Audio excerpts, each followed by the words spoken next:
Welcome back to Square Off and a look at the three top political stories from the past week. Was it a border publicity stunt by Doug Ducey or an outrage that undocumented immigrants could stroll into the United States behind the governor's back? Let's say it was a little bit of both. This video I shot at the governor's border news conference in Yuma got a lot of reaction. A group of about a dozen migrants crossed the border in the middle of the news conference where the governor was ripping the Biden administration's border response. A smaller group followed a few minutes later. But that shouldn't have surprised anyone. The Ducey team picked this massive gap in the Trump border fence, a popular crossing, as the site for the news conference. 40 or 50 migrants, many seeking asylum, were already there waiting to surrender to the Border Patrol. Hundreds are pouring through that gap every day.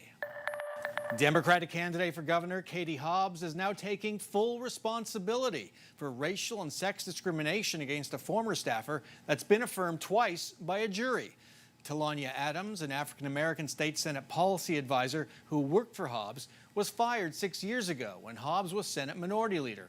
Hobbs has struggled for weeks to put this episode behind her, but Adams still isn't satisfied with Hobbs' response.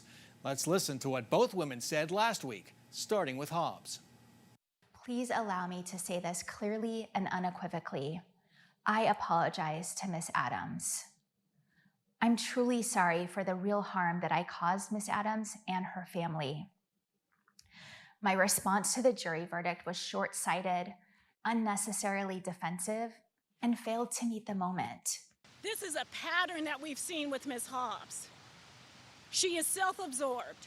She is ill-equipped. She is no leader.